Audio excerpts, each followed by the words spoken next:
Welcome. There'll be other people joining. I think we ended up having about 16, 17 people register, so probably get 10, 12 people on. Welcome to the this seventh roundtable, 1% Club Roundtable.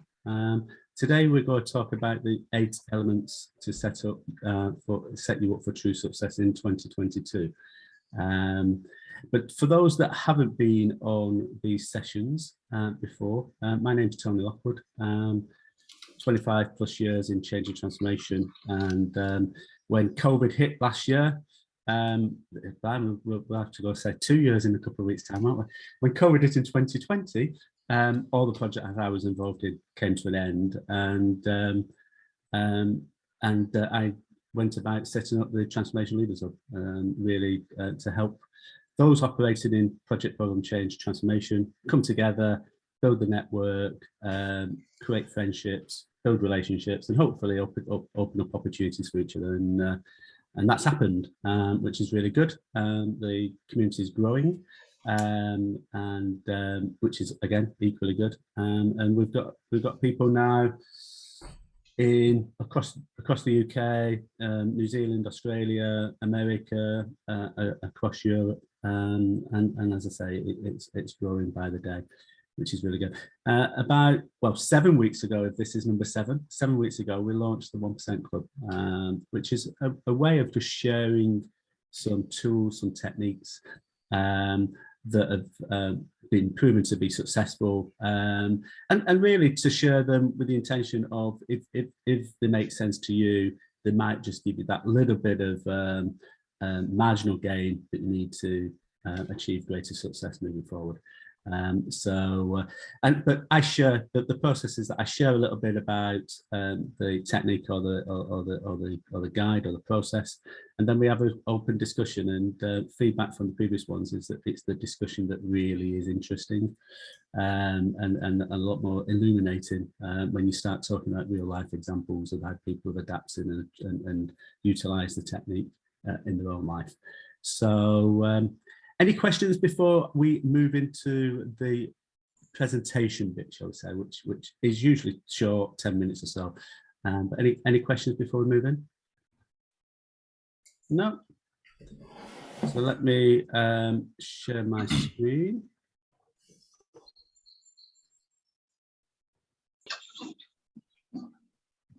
So can everyone see that? Yep. The usual front page. Okay. Let me check this. No one else waiting to come in.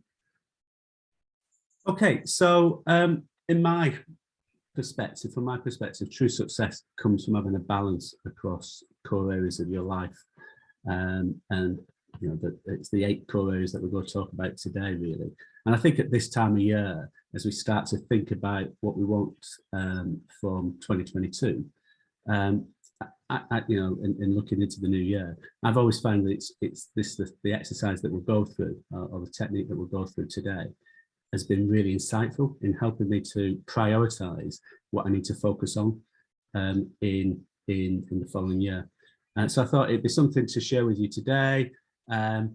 And unlike some of the other ones that we've done, which is been focused upon you listening to me for 5-10 minutes and then having a discussion, I thought we'd do something that you can actually introduce you to something that you can actually do as we're going along. So take a piece of paper out if you've got one, and draw 3 circles like the one that we've got on the screen now, and then put the 8 little chevrons into place with the 4 lines.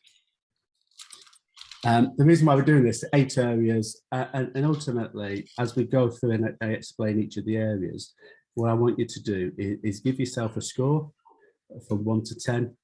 1 being on the subject area that we're covering, you know, it's really difficult, can't cope, everything's against you, you're doomed, etc., etc. 10. Everything's going great, never felt better, you have it all figured out. Can't believe anyone's going to go 1, and very few people will get 10. So it's somewhere in the middle. But it's really how you feel at the moment is key. And and as we go through the 8 elements, if you give yourself an individual score at the end, we'll just start to explain a little bit more about, or it'll help you to identify a little bit more about why certain things are not feeling quite right at the moment, or if you've got a true balance, why everything's feeling really great. So it's a really effective tool, I find, just to help you understand those areas that you need to prioritize. So the first area is emotional, so your emotion, and maintaining a healthy emotional life is important to your overall health. So are you able to manage your stress levels? Are you able to stay on top of things, or have things started to make you feel a little bit depressed or despondent? Certainly over the last 12, 18 months, as we've been locked up and locked down, shall we say, then a lot of people have started to feel really quite uncertain about life, and taking the confidence level has dropped significantly. So just to give yourself a score of 1 to 10, do you sleep well? Are you happy to ask for help? Just give yourself a score on that. 1 being, oh my God, it's time to give up. 10 being, I'm flying, and things are really looking good. The second area is what we call intellectual, but it's about you staying curious and engaged in learning new things. So if you are constantly looking to develop yourself, constantly looking for new ideas, score high. If you engage in creative activities, do you read and pick up information from different people, score high. Alternatively, if you feel that you have all the answers and you get really frustrated with people that don't grasp things quickly enough, then maybe you're on the low end of this scale. I suspect the fact that you're all on this call would indicate that you're probably at the top end of that scale rather than the bottom end. But yeah, give yourself a score of 1 to 10 on that one. Professional is the third area. So how do you feel about your career right now? Are you doing what you enjoy doing? Are you following your passion and purpose? Alternatively, are you constantly looking to transition into something else? Do you feel undervalued by your employer or your client? Again, general feel 1 to 10. Where do you think you are professionally at this moment in time in your life?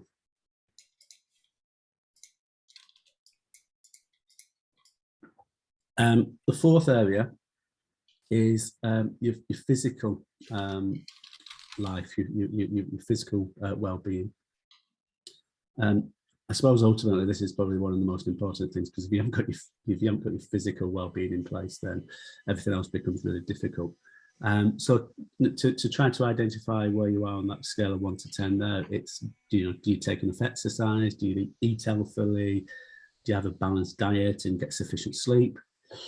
Alternatively, are you carrying a bit of excess weight? Do you struggle to run across the road if a car's coming? Do you drink or eat too much? Just how do you feel about your physicality at this moment in time?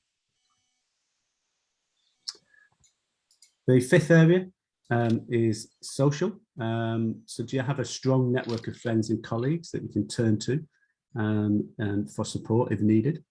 How about your professional network? Do you have people that you can engage with on a regular basis to help you overcome some challenges that you might be facing within your career or in the projects and programs that you are working on? Alternatively, do you feel quite isolated and haven't got that support network around you? Excuse me.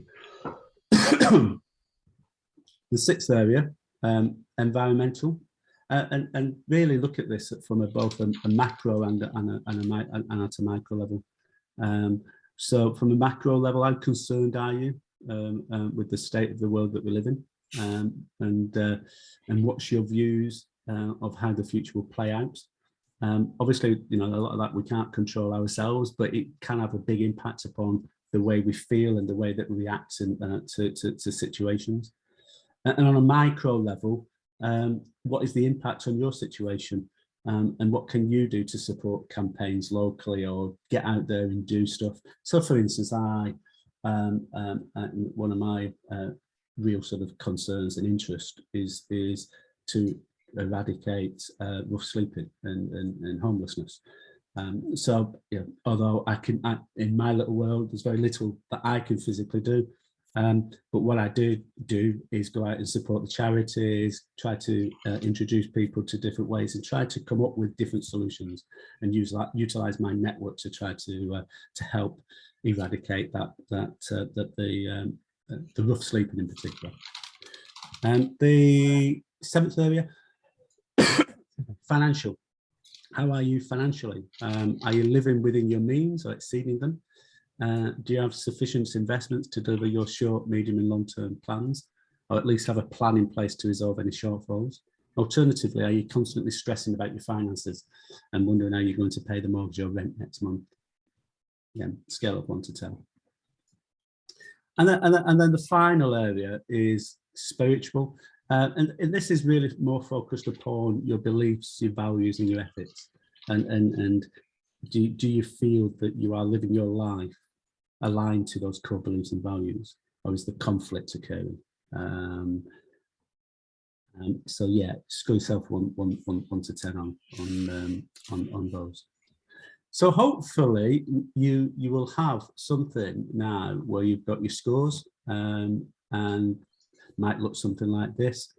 And the best thing to do now is put a line, connect all the dots really on the graph, and you'll get an idea of where you're starting to feel a bit uncertain. So in the one I've just put up there as an example, the environmental one is probably something that's causing me a little bit of concern and will have an impact upon other parts of my life if I don't work on that area to get it up to some level of balance.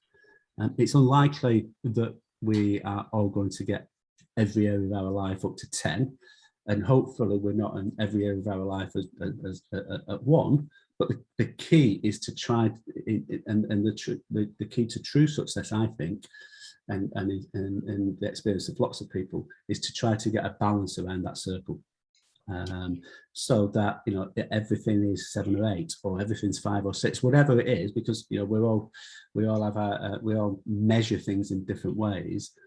But the key is to identify where the differences are. So if you've got lots of things at 7 or 8, but then you've got 1 or 2 things at 1 or 2, or 2 or 3, it's those 2 or 3 areas that are probably starting to drain you, starting to pull your time and effort, and start to make you feel a little bit that life's not good and life's not working out in the way that you want to work out at the moment. So moving forward into 2022, and I know this is a time of year that a lot of people start planning things and putting together the goals for the new year. Just thought it was quite useful to introduce this tool to help you to, I suppose, identify those areas where maybe you need to prioritize and have a little bit more focus, or certainly give more thought to it over the next few weeks as we move into 2022, so that 2022 can become the best year yet, and you can ride out the bumps in the road, and achieve what you want to achieve in 2022. The final thing I'd say is I'd encourage you to do this exercise regularly, because things change, and you might feel that you're doing really, really well in one area, but you still don't really feel quite right in yourself. And by doing this, I tend to do it 3 or 4 times a year, and it's interesting how things move and things change. And the key, I think, is, as I said, to get a balance. And just to give you an example, I know a few people that have on the outside looking in, they've got a amazingly successful life. They've got to the top of in their career. Financially, they are externally seen to be very wealthy, but from a social, from a physical, from the family life, massive challenges, and it is because they haven't got that balance. They've focused upon just one area of these 8 areas at the expense of others, and they're struggling as a result of it. So yeah, it's a tool that I've used. It's a tool that I know many people use. So I thought it was worthwhile sharing it with you with you today. So has anybody come across the tool before? Have you used it before? What's been your experience? Let me just stop sharing now.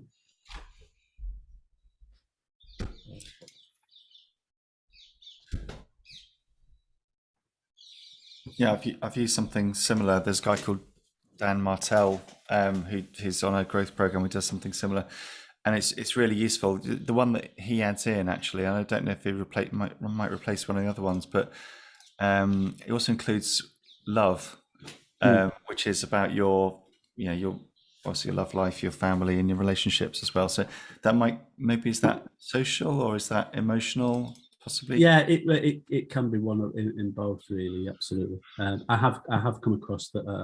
Yeah, in the same way that some of these have got nine areas, some have got 6 or 7. There's multiple ones out there, but yeah, I would typically put love in emotions and or social, because it's about relationships as well. Yeah. And the one that he talks about as well is, which I thought was quite useful, is what's the one action you're going to take to move it from its current value to the next level? What's the one thing that you're going to do? Yeah, absolutely. Exactly. And that's the action point from this, really. Absolutely. It's as you're moving forward, it is about taking action, taking decisive action and committing to it. Absolutely. Yeah. And that's where those having that strong network around you is really good, because a lot of people, me included, if I've committed to a third party, I'm far more likely to do it than I am if I just commit to myself. Yeah. Which maybe not the right thing to, and not the right way of looking at it, but yeah, that's reality for me. So if you have that, if you've got a good, strong network around you where you can actually share some of this, there's some major benefits in that. Any other thoughts or experiences of using tools like this, and I suppose, just generally how you are looking and planning for 2022, Brendan?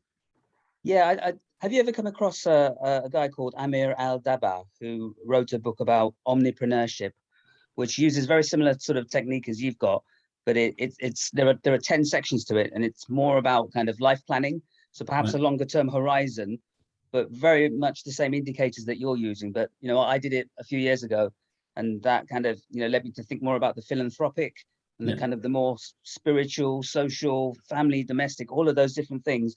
But to start to, like think about having that balance across all of those, but thinking about what I would do to change them as well. Yeah. So I recommend that. I thought it was kind of a step change for me personally in terms of thinking about where I am now, and I probably wouldn't be as involved in third sector organizations as I am had I not done that. But kind of it does tap into the same sort of reflection and evaluating your goals and what you want to achieve. So I would recommend that if nobody's seen that. What was it again, Brendan? It was called Omnipreneurship. So entrepreneurship, but omni at the beginning, and it's by Amir Al-Dabah. Right. Okay. Brilliant. Thank you. I'll have a look at that. I think it is. It's when you are looking to sort of plan for the future and set goals for the new year and such. I know in the past, before I was introduced to this, I would a lot of it would be around the professional side. A lot of it would be around sort of material and financial side in my younger days.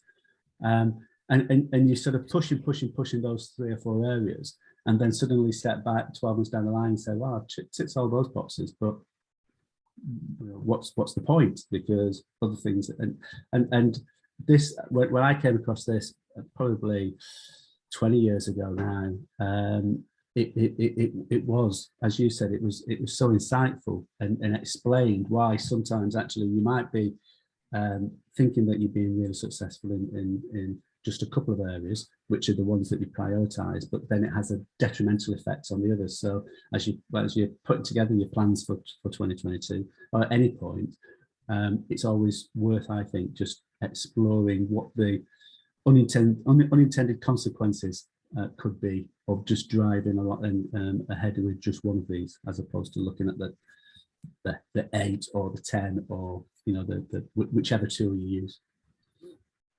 Tony, I Thank you for having me today. I would like to share what I've done with this, because I've been using this tool quite a long time. I'm HR by background, and executive coach by background, and use this a lot. But I've actually found this tool recently in the last 12 months with transformation work I'm doing, actually really helpful to get people to sit down and think about what they are doing now, and then post that transformation that's happening to them, whether it be a redundancy or whether it be a new role or whether it be a step back because they've got caring responsibilities or they've had a baby or they've had a disability that suddenly encroached in their lives.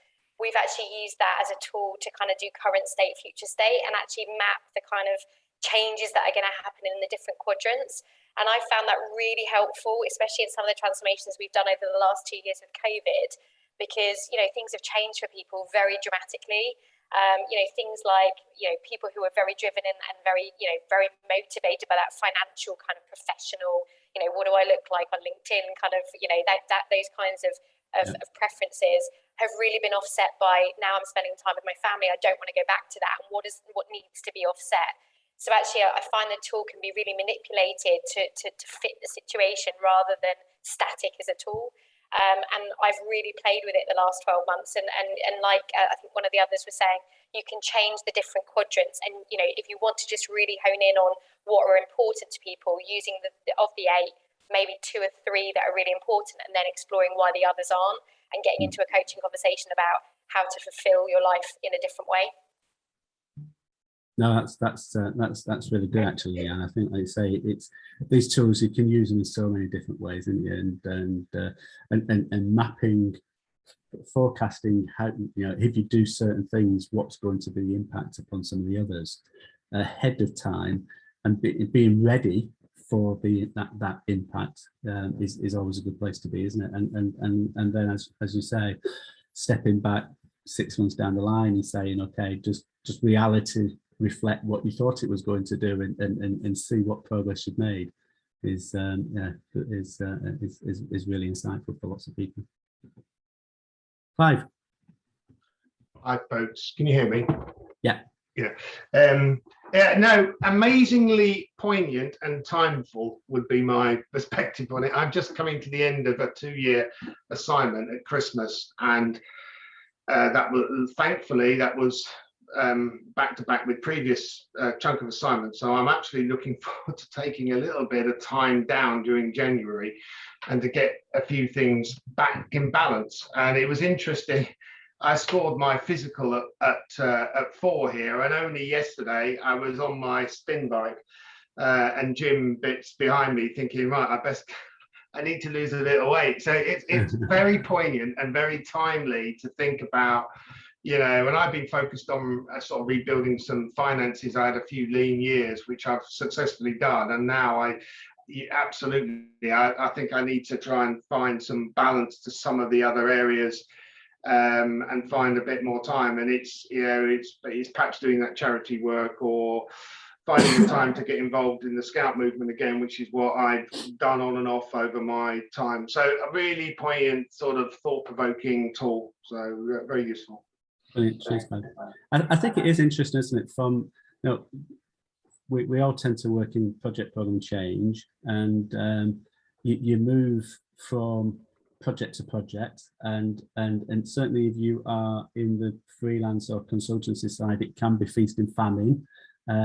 But certainly whether you are employed or freelance, it's all in or very quiet.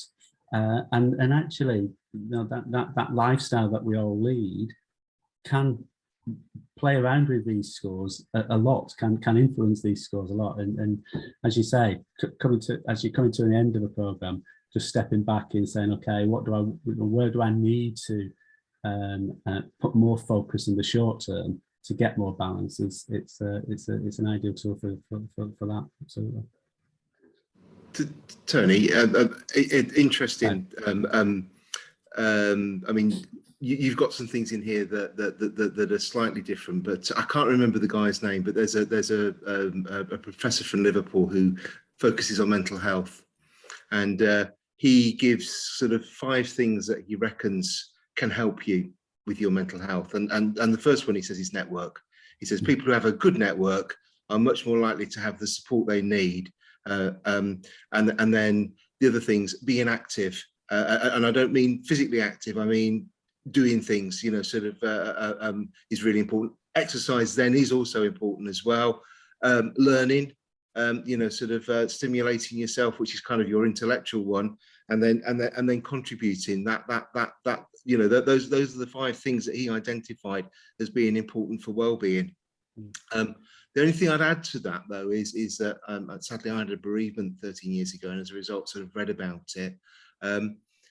Interestingly, the thing that, and you'll probably see this with your homelessness work, that throws people into a lot of those problems is actually finance. And we're probably very fortunate on this call that if, you know, you don't need money to be happy, but you do need money to be able to afford to be able to do some of those things sometimes. Absolutely, absolutely, and yeah.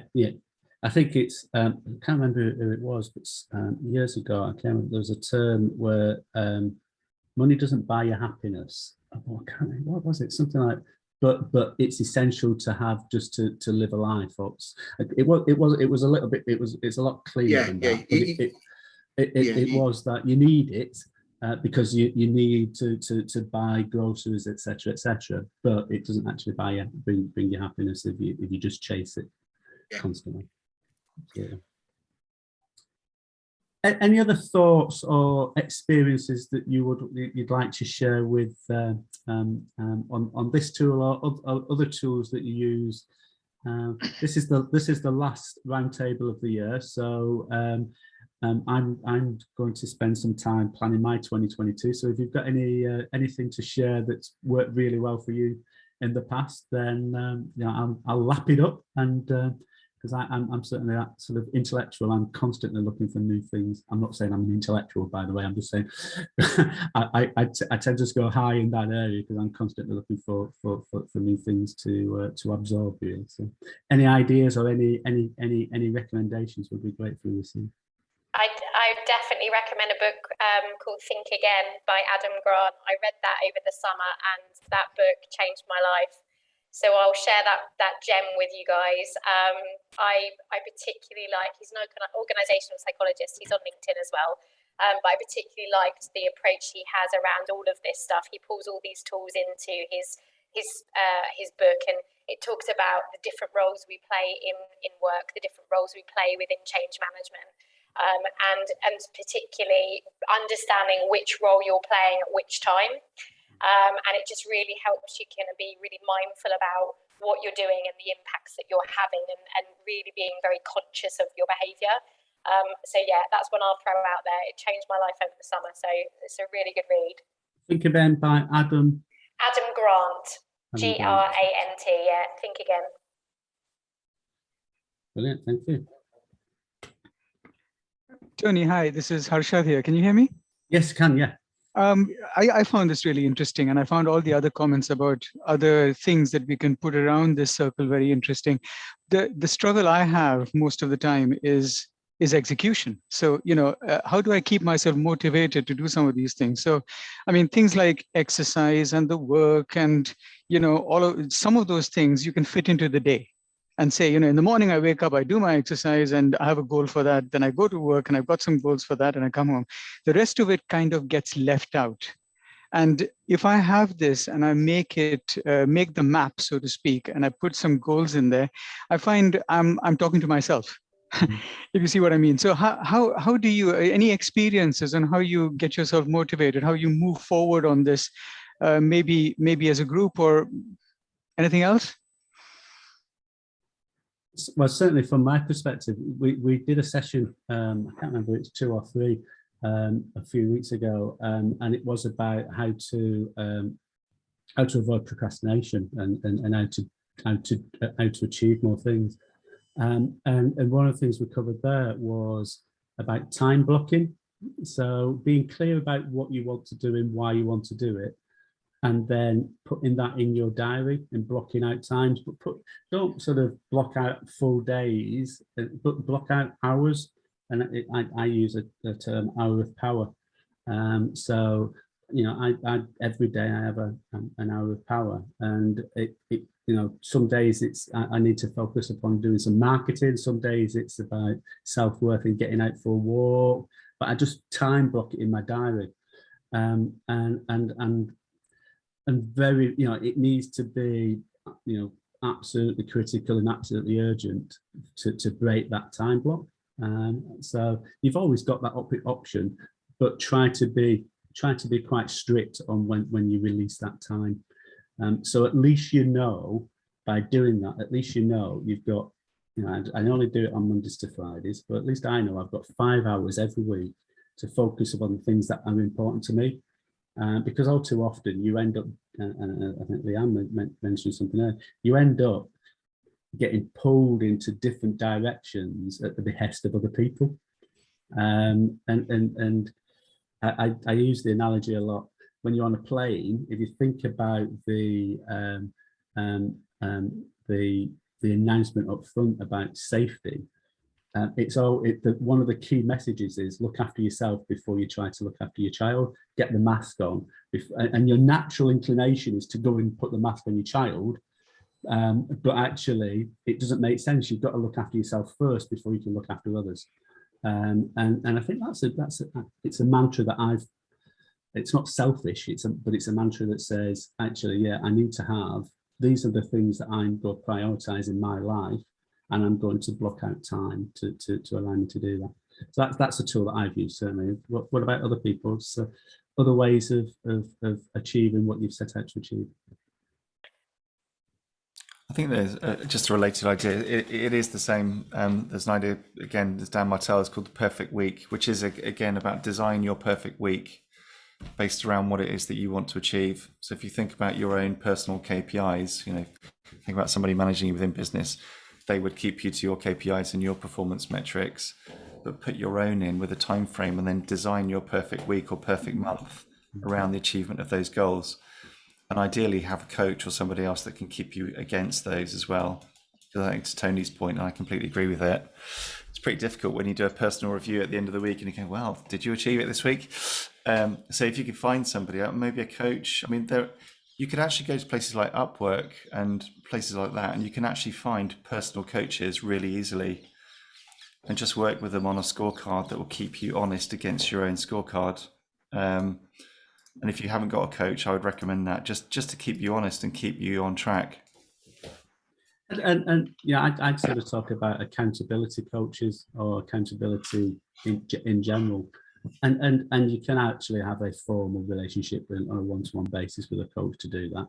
But equally, we've got a community here, and we can be accountability. We can provide the accountability between ourselves. One of the things that we've done within the Facebook group is to start putting these little things in that saying, well, let's pat ourselves on the back. What is we sort of Wednesday weekly wins? What's the thing that you're really proud of? Pat yourself on the back.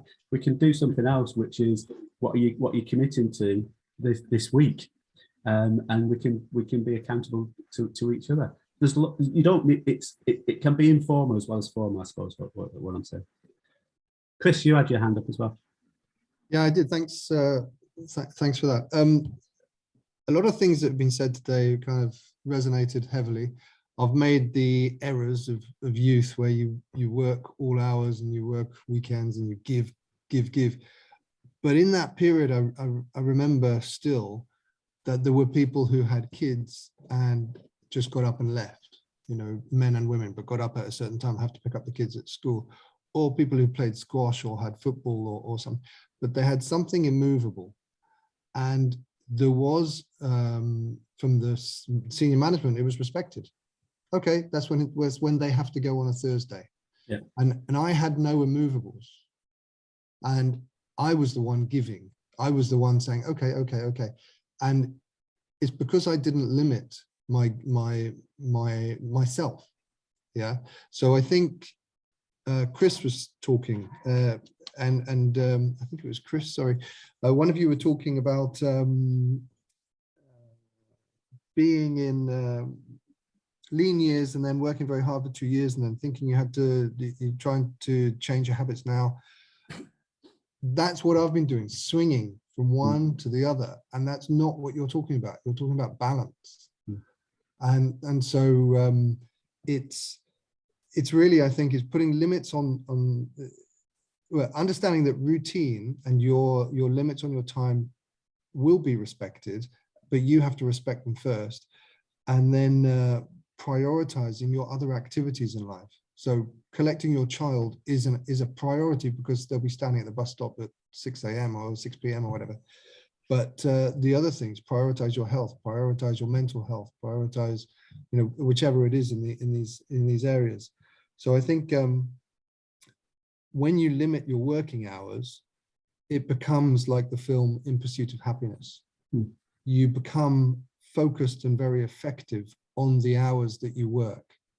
And if you have to say to your client or your manager 80% of the time, I'm off now, but I will address that in the morning, or I will address it tomorrow at this time, or I will get back to you with an answer then, they don't mind. They really don't mind. And they like to see the discipline in yourself basically reflects the discipline you're giving to your work as well. That's my experience. I agree, and it's been my experience as well. I think there's a saying, isn't there, that if you give yourself unlimited time, you fill it, and that's what happens a lot of time. You know, you commit to doing a certain thing at some point in the future, and you'll continue just to fill the time up. And then when it becomes really pressing, you do everything really, really quickly, and you're really effective because you've got that deadline. And the lesson there is in my experience anyway, is create those false deadlines. Not to put too much stress on stuff, but we all tend to be able to become much more effective when we've got a specific deadline to achieve. So create the false deadlines. And if that means that you've got to finish that report by 4:30 because you've got to go and pick the kids up, or you've got to go to the gym, or you've got to do whatever it is, then you will finish it by 4:30 because you'll avoid all of the distractions that are happening leading up to 4:30. You won't let people take your time away because you've got that deadline. And little tricks like that have been really, really useful for lots of people that I've known that have gone on to achieve amazing things. An extreme view of this is, imagine you only have 20 hours working a week, and just try and condense every value that you're contributing to that 20 hours, to those 20 hours. And then what are you going to do with the rest of the time? You might be doing other projects, you might be doing, but it's really, you know, instead of working the 50-60, how can you get it down to a very small number and be supremely effective, but also therefore do other things that fulfill you? Yeah, it's like the only thing that everybody is equal in is the amount of time that we've got, isn't it? And so, you know, if you look at anybody who you feel is more successful than you, or they might be looking at you and saying you're more successful than them. A lot of times it comes down to how effective you are utilising that time that's available to you, because everyone starts the day, and most of us will finish the day, and it's 24 hours, 60 minutes.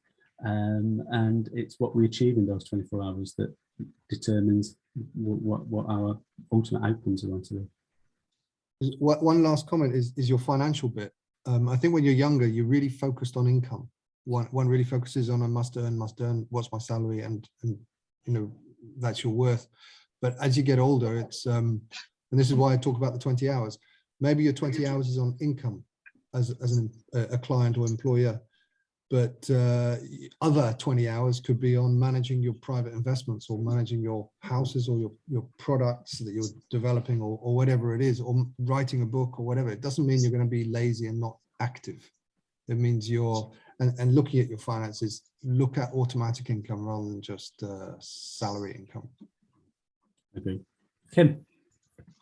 Yeah, I was just going to say, I love this exercise. I've not done it. I've seen similar, but I've not done this. But it's so timely because earlier this week I've gone through a pretty detailed exercise to just go back and revisit my values. So when I came out of the corporate world a year ago, April, I did an exercise on values. But I just felt it was time to kind of take a look at them. And it's amazing how over the past 18 months, I've tweaked those. So fundamentally, they're the same, but there are a couple of things that have shifted because my world is so different now than it was back then. But this is kind of, I think I'm glad I did the values first to get those crystal clear, because then this also helps me with the balance on the wheel. And I had a conversation with a mentee this morning who was just talking about not in the best of all places in her head. And this exercise will be brilliant for her to help her pinpoint, you know, we start with just saying the world's crap, I'm unhappy, but this helps kind of focus where that's coming from. So yeah, it was great. Thank you for that. I really enjoyed it. Brilliant. Any final comments? I know we're coming towards the end of the 45 minutes. So any final comments before we close up? It would be interesting if Kim was able to share at one of these at some point in the future, that values process that you went through. That would be interesting. Happy to. I don't know whether that's possible, Tony, but something like that. No, absolutely, yeah. If the more people that want to share their thoughts, and it saves me from. I didn't want to push you forward, Kim, but it sounds like an interesting activity. It was good for me. Now, I'm not a coach or anything like that, so this is kind of stuff that I've accumulated, but it was a great exercise for me. And now I've got all of my mentees going through the same exercise, and it certainly helped me just validate what I think in my head are my values. So yeah, I can discuss that with Tony if you're interested. That'd be great, Kim. If you are interested in doing that, that'd be great. Yeah. Dara, who's on the call today as well, is going to lead on a roundtable in January on the GC index. So I'm more than happy for anybody to take the lead on these roundtables. Well, with that, thank you very much for your time and your input. All that's left for me to say is, as I say, this is the last one of these sessions. If you're not available to join us for our celebratory virtual networking on the 22nd, next Wednesday, after work, 5:30, bring a glass of wine if you can, and we can celebrate Christmas. But if you're not available for that, have a great Christmas and a happy New Year, and look forward to seeing you all in 2022. As I mentioned in the session earlier, we're in the process of launching a new program entitled Creating Wealth from Consulting. So if you're one of those people that are looking to pivot from project to project existence to building and scaling a consulting business, I'm sure we can help. If that is for you, here's an outline of the approach that we're going to be taking. And if you want to know a little bit more about it and understand a little bit more about what you need to do to build that consulting business successfully, book in on a free strategy session and we can look at your positioning, your offer, and get that into the market to build and scale a consulting business. So I look forward to seeing you very soon.